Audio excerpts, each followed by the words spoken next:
कहानी की शुरुआत होती है एक ग्रुप एक्सप्लोरर की टीम से जो साउथ अटलांटिक ओशन के बीच में होते हैं। उस शिप पर डेविड नाम का एक वेदर ऑफिसर था जो मौसम का हाल बताता है। वो लोग एक ऐसे आइलैंड की तरफ जा रहे थे जो समंदर के बीचों बीच मौजूद था। सरकार ने डेविड को वहां इसलिए भेजा था ताकि वो उस आइलैंड के बदलते मौसम का ऑब्जर्वेशन कर सके। डेविड को लगभग 1 साल तक वहां रुकना था मौसम का डेटा कलेक्ट करने के लिए। पूरा साल मौसम का डेटा कलेक्ट करने के बाद फिर उसे वापस लौट आना था। डेविड को साल भर का खाना और जरूरत का सारा सामान दे दिया गया था। कई दिन के सफर के बाद आखिरकार वो आइलैंड तक पहुंच गए। वो लोग बोट की मदद से उस आइलैंड पर उतरे। ये आइलैंड पूरी तरह से वीरान था, जहां एक परिंदा भी दिखाई नहीं दे रहा था। उस आइलैंड पर एक लाइट हाउस और एक छोटा सा घर था जहां डेविड को रहना था, क्योंकि इससे पहले भी एक रॉबर्ट नाम का वेदर ऑफिसर यहाँ रहता था, लेकिन अब उसकी ड्यूटी का वक्त खत्म हो चुका था। उसने 1 साल तक अकेले उस आइलैंड पर रहकर मौसम का डेटा कलेक्ट किया। अब उसकी जगह डेविड यहाँ पूरा साल मौसम का डेटा कलेक्ट करने के लिए रहेगा और वो पुराना ऑफिसर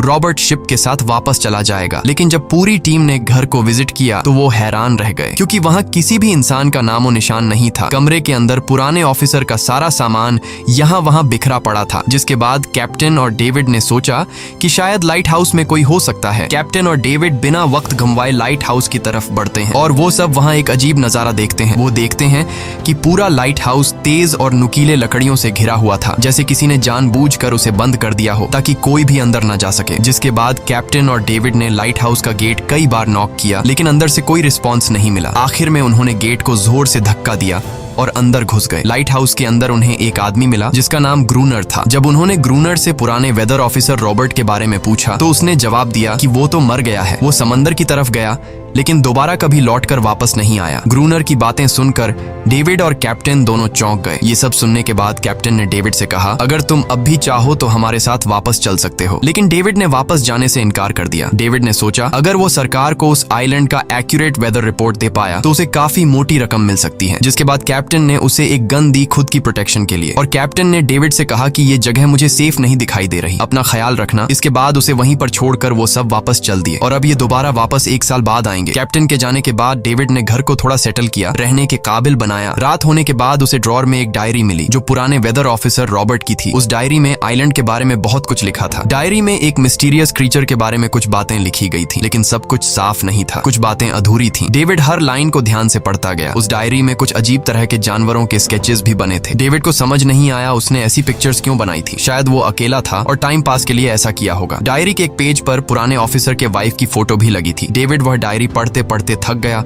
और धीरे धीरे उसकी आंख लग गई। अगली सुबह डेविड ने मौसम का डेटा कलेक्ट करना शुरू कर दिया, लेकिन समंदर के पास पहुंचते ही उसके कदम रुक गए। उसने देखा कि चट्टानों के बीच कुछ पत्थर अजीब तरीके से सजाए गए हैं और उनके बीच शेल्स रखे थे अजीब से पैटर्न में। डेविड ने सोचा शायद ये सब ग्रूनर ने किया है। वो ये सोचकर दोबारा अपने काम में लग गया। काम के दौरान जब उसने दूरबीन से लाइट हाउस की तरफ देखा तो उसे ग्रूनर के साथ एक और इंसान भी दिखाई दिया, लेकिन पलक झपकते ही वो गायब हो गया। डेविड ने दोबारा उसे देखने की कोशिश की, लेकिन फिर उसे लगा कि ये उसका वहम है। रात को डेविड अपने काम में बिजी था, तभी दरवाजे पर नॉक हुआ। उसे लगा कि शायद ये ग्रूनर है। डेविड ने उसका नाम पुकारा, लेकिन कोई जवाब नहीं मिला। हाथ में लैंप लेकर जैसे ही डेविड दरवाजे की तरफ बढ़ा तो उसके कानों में कुछ अजीब सी आवाजें गूंजने लगीं जो किसी इंसान की बिल्कुल भी नहीं थी। और फिर उसने देखा गेट के नीचे से किसी अजीबोगरीब क्रीचर का हाथ अंदर आने की कोशिश कर रहा है। वो इंसान का हाथ बिल्कुल भी नहीं था। ये देखकर डेविड के पांव तले जमीन ही खिसक गई। वो तुरंत बेसमेंट की तरफ भागा और वहां जाकर छुप गया। कुछ ही देर में वो मिस्टीरियस क्रीचर घर के अंदर घुस चुकी थी। वह छुप छुप कर डेविड को ढूंढ रही थी और डेविड बेसमेंट के एक छोटे से दरार से उसे देखने लगा। डेविड की हलचल से उस क्रीचर ने डेविड को देख लिया, जिसके बाद वो क्रीचर डेविड को मारने के लिए तेजी से उसकी तरफ भागा और दरार से उसे पकड़ने की कोशिश करने लगा। तो डेविड ने खुद को बचाने के लिए फौरन चाकू उठाकर उसकी आंख में दे मारा। वो क्रीचर चीख के भाग गई, लेकिन वो कभी भी वापस आ सकती थी। और डेविड के दिमाग में ये बात कंफर्म हो गई कि जो डायरी में क्रीचर के बारे में बात लिखी थी वह सच है। डर के मारे वो पूरी रात सो न सका। अगली सुबह जब डेविड घर से बाहर गया तो उसने रेत पर कुछ पैरों के निशान देखे जो किसी इंसान के बिल्कुल भी नहीं थे। वो निशान सीधे समंदर की तरफ जाकर खत्म हो गए थे। अब डेविड को सब समझ आ गया था कि क्यों ग्रूनर ने लाइट हाउस के चारों ओर नुकीली लकड़ियां लगाई हैं। अब डेविड जान गया कि अगर मैं इस घर में रहूंगा तो वो क्रीचर मुझे कभी भी मार सकते हैं। डर के मारे डेविड लाइट हाउस की तरफ दौड़ता है और ग्रूनर को चिल्लाकर कहता है, गेट गेट खोलो, मुझे अंदर आना है। लेकिन ग्रूनर उसे अंदर नहीं आने देता और कहता है तुझे शिप के साथ लौट जाना चाहिए था। डेविड निराश होकर वापस लौटता है क्योंकि क्रोनर उसे लाइट हाउस के करीब भी नहीं देखना चाहता था। वो उसके ऊपर पानी गिराकर उसे दूर जाने को कहता है। अब उसे खुद ही कुछ करना होगा। उसने घर की हर एक विंडो को लकड़ी से बंद कर दिया, चारों तरफ नुकीली लकड़ियों से घेरा बनाया और गेट के बाहर पुराने कागज और किताबें रखी। फिर उन पर तेल छिड़क दिया ताकि अगर वो क्रीचर वापस आए तो उसे आग से डराकर भगाया जा सके। लेकिन एक बात थी जो डेविड अब तक नहीं जानता था और ये बात उसे आज रात पता चलने वाली थी। खुशकिस्मती से उसे घर के अंदर एक पुराना बॉक्स मिला। उस बॉक्स में एक गन थी और बहुत सारी बुलेट्स। ये देखकर उसे जिंदा रहने की थोड़ी सी उम्मीद मिली। जैसे जैसे सूरज ढलने लगा, डेविड के दिल में डर बढ़ने लगा। कुछ ही देर में चारों तरफ रात का अंधेरा छा गया। डेविड गन हाथ में लिए घर के एक कोने में चुपचाप बैठा था। उसकी दिल की धड़कनें तेज थीं। तभी एक अजीब आवाज सुनाई दी और जब डेविड ने खिड़की से छुपकर समंदर की तरफ देखा तो जैसे उसके पैरों के नीचे से जमीन ही खिसक गई। उसने देखा कि सिर्फ एक नहीं बल्कि पानी में से कई सारी वही अजीबोगरीब क्रीचर्स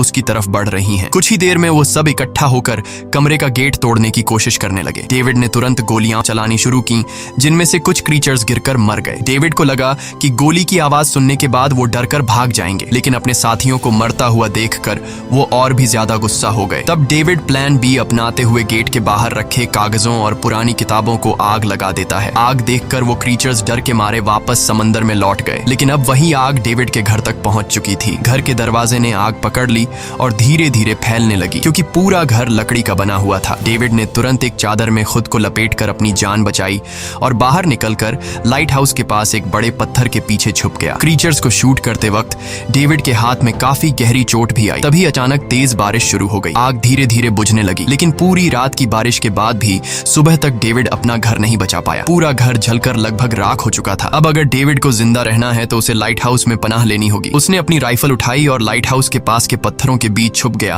और इंतजार करने लगा कि कब ग्रूनर पानी भरने आएगा। जब ग्रूनर पानी भरने के लिए लाइट हाउस से बाहर निकला तो डेविड उसके पीछे पीछे चल दिया, लेकिन तभी अचानक एक अजीब सा क्रीचर जो ग्रूनर के पास ही था उसने डेविड पर हमला कर दिया। लेकिन किसी तरह करके डेविड ने उसे काबू कर लिया। वो क्रीचर ग्रूनर का रक्षक था। जब वह उसे शूट करने वाला था तो ग्रूनर ने तुरंत डेविड को रोका और कहा, रुक जाओ, ये मेरा पालतू है। डेविड ने गोली नहीं चलाई और मौके का फायदा उठाते हुए उसने ग्रूनर के साथ एक शर्त रखी, अगर इस क्रीचर को जिंदा रखना है तो मुझे लाइट हाउस में रहने दिया जाए, नहीं तो मैं इसे मार दूंगा। जिसके बाद ग्रूनर ने हाँ कर दी क्योंकि डेविड के पास ढेर सारा खाना और गन पाउडर था। शाम होने से पहले दोनों बचा हुआ खाना लेकर लाइट हाउस लौट आए और वो दोनों आराम से सो गए। अगली सुबह वो क्रीचर चुपचाप डेविड का हाथ चाट रहा था। जब डेविड नींद से जागा तो उसने देखा कि इस क्रीचर के चाटने की वजह से उसका हाथ पूरी तरह से ठीक हो चुका है। ये सब देखकर डेविड हैरान हुआ। डेविड अब क्रोनर से इस क्रीचर के बारे में और जानना चाहता था और फिर ये सब दुनिया के सामने लाना चाहता था क्योंकि ये किसी जादू से कम नहीं था। डेविड ने सोचा,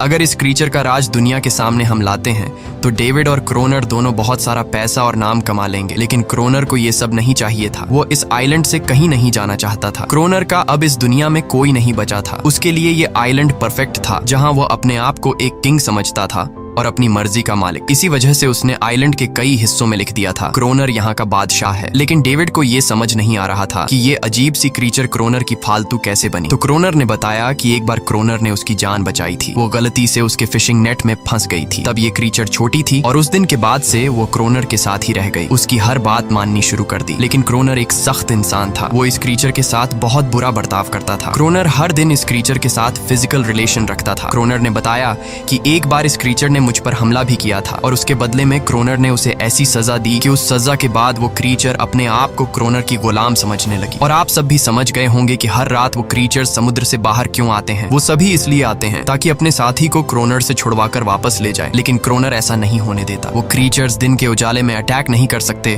क्योंकि सूरज की रोशनी उनकी स्किन जला देती है। डेविड अब यहाँ और नहीं रहना चाहता था। वो किसी तरह से आइलैंड से अपनी जान छुड़ाना चाहता था। खैर, शाम होने लगी और क्रोनर ने उससे कहा, गन लेकर रेडी हो जाओ क्योंकि वो क्रीचर्स कभी भी हमला कर सकते हैं। वो लाइट हाउस की लाइट ऑन करने के लिए तैयार हो गए और कुछ ही देर में समुद्र से बड़ी संख्या में क्रीचर्स निकलकर बाहर आ गए। वो लाइट हाउस की तरफ बढ़ते जा रहे थे। क्रोनर उन पर लगातार फायर करता जा रहा था, लेकिन डेविड पूरी तरह से डर गया था। वो लाइट हाउस के अंदर की तरफ आने लगा। क्रोनर के बार बार कहने के बावजूद वो बस एक कोने में चुपचाप बैठा रहा और कुछ ही देर में डेविड बेहोश हो गया। क्रोनर पूरी रात अकेला इन क्रीचर्स से लड़ता रहा। अगली सुबह क्रोनर ने गुस्से में डेविड के मुंह पर पानी डालकर उसे उठाया और कहा, अगर तुम्हें जिंदा रहना है तो इनकी जान लेनी होगी, नहीं तो तुम्हें लाइट हाउस से निकाल निकाल दिया जाएगा और तुम्हें मेरी हर बात माननी होगी। रोजाना पानी भर कर लाना, लाइट हाउस के छोटे बड़े काम करना और रात को मेरे साथ गार्ड ड्यूटी भी करनी होगी। अब डेविड के पास दूसरा कोई ऑप्शन नहीं था। इसी वजह से ये सब करना उसकी मजबूरी बन गया। डेविड अब क्रोनर की हर बात मानने लगा, लेकिन एक चीज थी जो उसे बिल्कुल भी पसंद नहीं आई। वो ये थी कि हर रोज उस फीमेल क्रीचर को अलग अलग तरीकों से फिजिकली टॉर्चर करना। रात होती है, दोनों फिर से गार्ड ड्यूटी के लिए तैयार हो जाते हैं और एक बार फिर वो क्रीचर समुद्र से निकलकर बाहर आते हैं। लेकिन आज डेविड को डर नहीं लग रहा था। उसने क्रीचर पर फायरिंग शुरू की, मगर आज क्रोनर कुछ भी नहीं कर रहा था। वो डेविड को बाहर छोड़कर लाइट हाउस का गेट बंद कर देता है और खुद चुपचाप अंदर बैठ जाता है ताकि डेविड खुद सीख सके कि इन क्रीचर से कैसे लड़ा जाता है। इसी तरह डेविड को लड़ते लड़ते वो रात कट जाती है और सुबह हो जाती है। सुबह क्रोनर ने देखा कि डेविड लाइट हाउस के गेट के बाहर खून में लथपथ बैठा था। अब उसने सीख लिया था कि इन क्रीचर्स से कैसे लड़ना है। इसी तरह समय गुजरता गया, रातों को इन क्रीचर्स से लड़ते हुए और दिन भर क्रोनर के लाइट हाउस के काम संभालते हुए। ये आइलैंड अब उसके लिए एक बंद घर जैसा हो गया था। वो हर वक्त सोचता रहता था कि कब ये जगह छोड़कर आजादी की सांस लेगा। समय के साथ साथ डेविड का उस फीमेल क्रीचर के साथ एक अजीब सी दोस्ती बन गई थी। डेविड को उसके लिए अब बुरा लगने लगा था। अब उसे समझ आया कि अपने लोगों को छोड़कर अकेला रहना कितना मुश्किल होता है। शायद वो क्रीचर भी कुछ ऐसा ही महसूस करती थी। डेविड ने उस क्रीचर को एक नाम भी दिया, अनारियस। इसी तरह से दिन गुजरते गए और फिर एक दिन उन्होंने देखा कि इन क्रीचर्स के अटैक्स धीरे धीरे कम हो रहे हैं। डेविड सोचता है शायद सर्दियों में वो कहीं और चले जाते हैं या फिर शायद उन्हें समझ आ गया था कि इन दोनों से लड़कर कुछ हासिल नहीं होगा। लेकिन क्रोनर ने उससे कहा कि ऐसा बिल्कुल नहीं है, वो फिर से अटैक करेंगे। अब वो अपनी संख्या बढ़ा रहे हैं। कुछ और दिन ऐसे ही गुजर गए। एक रात डिनर के बाद क्रोनर और डेविड ने टाइम पास के लिए चेस खेलना शुरू किया, लेकिन यहीं पर क्रोनर से एक बड़ी गलती हो गई। वो दोनों खेल में इतने उलझ गए कि लाइट हाउस की लाइट्स ऑन करना ही भूल गए। अंधेरे का फायदा उठाकर क्रीचर्स ने उन पर अटैक कर दिया। डेविड ने देखा कि क्रीचर्स की संख्या इतनी ज्यादा थी कि दो लोग मिलकर भी ज्यादा देर तक नहीं लड़ सकते थे और इस बार उनके पास कोई प्लानिंग भी नहीं थी। गन्स की बुलेट्स भी ऑलमोस्ट खत्म हो चुकी थी। किसी तरह बचते बचाते वो लाइट हाउस के टॉप तक पहुंच गए, लेकिन इस बीच क्रोनर के पैर में गहरी चोट आ गई। वो क्रीचर्स आज उन पर भारी पड़ गए थे। दोनों को लगा कि आज उनकी मौत पक्की है, लेकिन खुशकिस्मती से सुबह हो गई। जैसे ही सूरज धीरे धीरे उभरता है,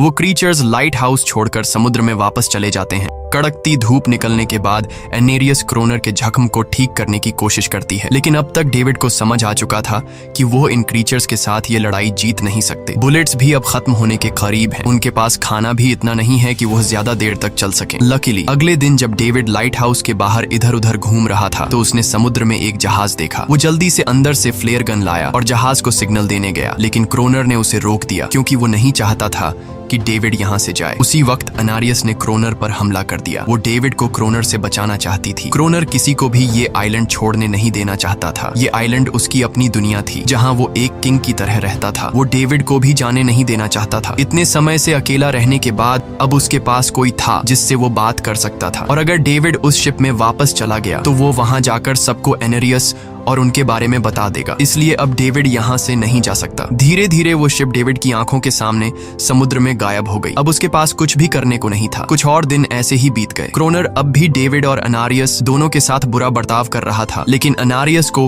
वो खास तौर पर मारता था, जो डेविड को बिल्कुल पसंद नहीं था। एक दिन डेविड ने अनारियस को एक छोटी टॉय बोट गिफ्ट में दी जो उसने किसी मछली की हड्डी से बनाई थी। लेकिन जब अनारियस ने उस बोट को देखा तो वो डेविड को आइलैंड के एक ऐसे कोने में ले गई जहाँ सचमुच एक असली बोट रखी थी। जब डेविड ने इस बोट के बारे में क्रोनर से पूछा तो उसने कहा हाँ, उसे पहले से पता था कि आइलैंड के इस हिस्से में एक बोट है। क्रोनर कहता है कि कुछ लोग इस आइलैंड तक बोट के जरिए अपनी जान बचाने आए थे, लेकिन सुबह होने से पहले उनमें से कोई भी जिंदा नहीं बचा। सबको इन क्रीचर्स ने मार दिया। वो सब शिप में गोला बारूद ले जा रहे थे, लेकिन समुद्र में आए तूफान की वजह से उनका शिप इसी आइलैंड के पास डूब गया। ये सब सुनते ही डेविड के दिमाग में एक आइडिया आया। उनके पास एक डाइविंग सूट जैसा कुछ था। डेविड ने कहा कि अगर हम दोनों में से कोई उस सूट को पहनकर समुद्र के उस हिस्से में जाए जहां वो शिप डूबी थी, तो हो सकता है उन्हें कुछ बुलेट्स या डायनामाइट मिल जाए जिससे इन क्रीचर्स से लड़ना आसान हो जाए। लेकिन क्रोनर ने इस बात को मानने से इनकार कर दिया, पर डेविड अपनी जान को खतरे में डालकर ये काम करने को तैयार था। कुछ और दिन ऐसे ही गुजर गए। डेविड और अनारियस के बीच एक गहरा कनेक्शन बन गया। डेविड डेविड उसे पसंद करने लगा था। इन दोनों को रोमांस करते हुए ये सब क्रोनर ने चुपके से देख लिया। क्रोनर को लगा कि अनारियस उसे छिन जाएगी, इसलिए डेविड को रास्ते से हटाना पड़ेगा। अगले दिन क्रोनर खुद डेविड की बात मानने को तैयार हो जाता है। वो डेविड से कहता है, ठीक है, तुम सूट पहनकर नीचे पानी में जाओगे और वहाँ ढेर सारा RDX कलेक्ट करोगे, फिर मैं तुम्हें बोट से ऊपर की तरफ खींच लूंगा। लेकिन क्रोनर का असली इरादा कुछ और ही था। वो चाहता था कि डेविड उसकी मदद से समुद्र के नीचे रखे डायनामाइट के बॉक्सेस वापस सरफेस तक ले आए और उसके बाद उसे वही समंदर में अकेला छोड़ दे ताकि वो क्रिएचर्स उसे मार दें। इस तरह डायनामाइट भी उसके पास आ जाएगा और अनारियस फिर से उसकी गुलाम बन जाएगी। वो दोनों बोट में बैठकर उस जगह पहुंच गए जहां शिप पानी में डूबा था। डेविड ने डाइविंग सूट पहना और समंदर के नीचे उतर गया। नीचे जाने के बाद डेविड ने देखा कि शिप पूरी तरह तबाह हो चुकी है, लेकिन उसकी किस्मत अच्छी थी कि उसे कुछ डायनामाइट के बॉक्स मिल गए। लेकिन तभी अचानक कुछ क्रिएचर उसके सामने आ गए। क्रिएचर्स को देखते ही डेविड घबरा गया और नीचे गिर पड़ा। वो डाइविंग सूट इतना भारी था कि वह हिल भी नहीं पा रहा था और डेविड क्रोनर को ऊपर सिग्नल भी नहीं भेज पाया। क्रोनर को लगा कि शायद वह क्रिएचर्स डेविड को मार चुके हैं, लेकिन असल में वो तो सिर्फ 2 छोटे बच्चे थे। डेविड ने जैसे तैसे करके अपना डाइविंग सूट वहीं छोड़ दिया और ऊपर सतह तक खुद को पहुंचाया। उन्हें वहां कुछ पुराने बॉक्स मिले जिनमें डायनामाइट था। इसके बाद यह दोनों काम पर लग गए। उन्होंने लाइट हाउस के आसपास 2 लेयर्स में डायनामाइट बिछा दिया ताकि जब अगला हमला हो तो वे मॉन्स्टर्स को एक ही बार में खत्म कर सकें। कुछ महीने बीत गए और बर्फबारी का मौसम आया, लेकिन एक बार फिर वो क्रिएचर्स गायब हो गए। अचानक से अटैक बंद हो चुके थे, जैसे क्रिएचर्स को खबर मिल गई हो कि उनके लिए जाल बिछाया गया है, इसीलिए अब वो अटैक नहीं कर रहे थे। क्रोनर को लगा कि शायद अनारियस ने उन क्रिएचर्स को खबरदार कर दिया है, जिसकी वजह से वो अनारियस पर जुल्म करने लगा, लेकिन डेविड ने उसे रोक लिया। आखिर में दोनों ने मिलकर एक नया प्लान बनाया, लाइट हाउस का मेन गेट खुला छोड़ने का, ताकि जैसे ही वो क्रिएचर्स पास आए डायनामाइट से उन सबको उड़ा दिया जाए। डेविड ने चालाकी से काम लेते हुए अनारियस को लाइट हाउस के टॉप पर चीखने को कहा। एनरिस की आवाज सुनते ही सभी क्रिएचर्स गुस्से से भड़क उठे। क्रिएचर्स ने जब देखा कि लाइट हाउस का मेन गेट खुला हुआ है तो उन्हें लगा कि यह अच्छा मौका है अनारियस को छुड़ाने का, लेकिन असल में यह उनके लिए एक चाल थी। कुछ ही देर में वह क्रिएचर समंदर से बाहर निकलने लगे। वे सीधे मेन गेट की तरफ बढ़े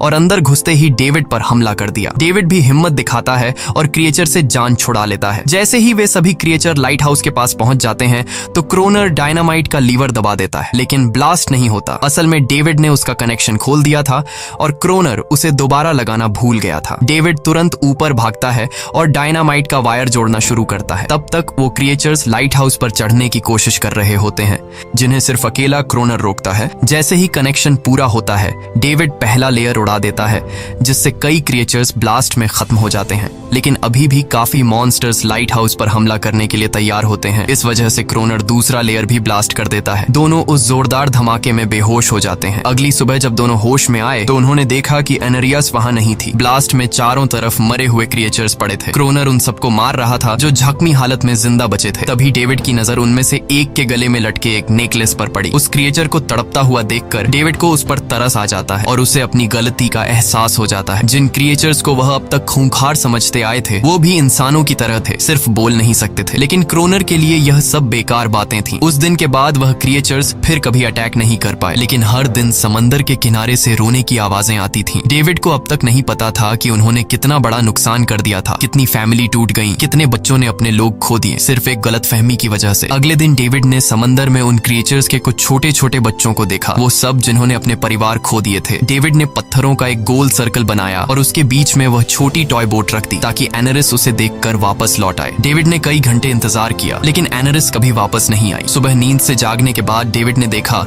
कि क्रोनर सो रहा है। क्रोनर के पास कुछ पुरानी चीजें रखी थीं, उनमें एक पुरानी तस्वीर भी थी और जैसे ही डेविड ने उस तस्वीर को देखा वह हैरान रह गया। वह लड़की जिसका फोटो उसने पहले दिन पुराने ऑफिसर रॉबर्ट की डायरी में देखा था वह कोई और नहीं बल्कि क्रोनर की पत्नी थी और फोटो में क्रोनर उसके साथ खड़ा था। असल में 1 साल पहले आए वेदर ऑफिसर रॉबर्ट मरा नहीं, बल्कि उसने अपनी पहचान बदल दी थी, यानी क्रोनर ही वेदर ऑफिसर रॉबर्ट है, बस उसने अपना नाम बदल लिया था क्योंकि अब वह कभी इस आइलैंड को छोड़ना नहीं चाहता था। ये सब देखकर डेविड ने भी यह उम्मीद छोड़ दी कि वह कभी इस आइलैंड से जा पाएगा। अगले दिन शाम को जब डेविड समंदर के किनारे गया उसने देखा कि उस सर्कल में रखी छोटी बोट अब वहां नहीं थी, लेकिन उसी जगह पर उसने एक क्रीचर का छोटा सा बच्चा देखा जिसके हाथों में वह बोट थी। डेविड ने अपने हाथ में जलती हुई लकड़ी को उस सर्कल के बीच में फेंक दिया ताकि वह दिखा सके कि उसका इरादा लड़ने का नहीं है और उसे किसी को खतरा महसूस न हो। वह उनके साथ दोस्ती करना चाहता था। कुछ ही देर बाद समंदर की लहरों से एनारिस निकलती है और उसके पीछे पूरा क्रीचर्स का ग्रुप भी समंदर से बाहर आता है, लेकिन इस बार परिवार कोई भी डेविड पर अटैक नहीं करता, क्योंकि वे भी अब शांति चाहते हैं। उनका इरादा सिर्फ एक सुरक्षित जगह पाने का था अपने बच्चों के लिए। लेकिन तभी वहां क्रोनर हाथ में बंदूक लिए पहुंच जाता है। क्रोनर को लगता है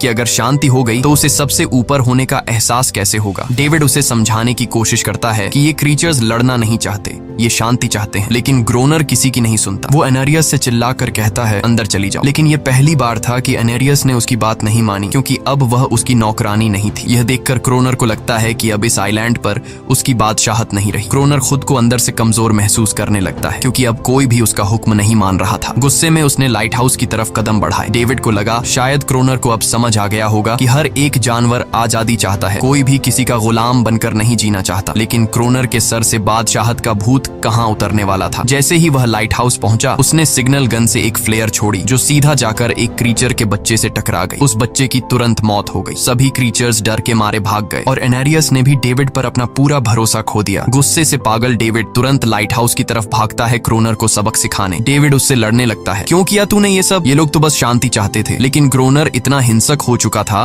कि उसने डेविड को मारने का फैसला कर लिया। वह हाथ में लोहे का रॉड लेकर जैसे ही डेविड पर वार करने जा रहा था, डेविड ने उसे उसके असली नाम से पुकारा और कहा, रुक जाओ रॉबर्ट, तुम खूनी नहीं हो। ये सुनकर क्रोनर एकदम रुक गया। असल में रॉबर्ट ऐसा इंसान कभी था ही नहीं। इस आइलैंड पर आने के बाद अकेले रहने की वजह से उसकी मेंटल हेल्थ बिगड़ चुकी थी। अकेलापन, अपनी पत्नी की मौत और गहरा डिप्रेशन, इन सब ने उसे ऐसा बना दिया था। वह असल में कोई किलर नहीं था, वह एक अच्छा इंसान था। क्रोनर को एहसास हुआ कि ये क्रीचर्स कभी लड़ना नहीं चाहते थे, वे बस शांति चाहते थे। क्रोनर ने उन्हें सिर्फ इसलिए मारा ताकि वह खुद को पावरफुल दिखा सके। और अब क्रोनर को अपनी गलती का एहसास हो चुका था, इसीलिए उसने खुद को उन क्रीचर्स के सामने सरेंडर कर दिया और कुछ ही पलों में उन्होंने उसे मार दिया। डेविड लाइट हाउस के अंदर खुद को लॉक कर लेता है। समय ऐसे ही बीतता चला जाता है और 1 साल बाद आइलैंड पर एक गवर्नमेंट अफसर आता है, साथ में एक नया वेदर ऑफिसर भी होता है। अब नए गवर्नमेंट अफसर ने इस आइलैंड पर वेदर मॉनिटर की ड्यूटी करनी थी। जब कैप्टन पिछले अफसर के बारे में डेविड से पूछता है तो डेविड भी वही बात करता है कि वह पानी की तरफ गया था लेकिन कभी वापस नहीं आया। और वेदर ऑफिसर को भी लगता है कि डेविड ही क्रोनर है। डेविड ने भी उनकी इस गलतफहमी को ठीक नहीं किया। वह चुपचाप बालकनी पर गया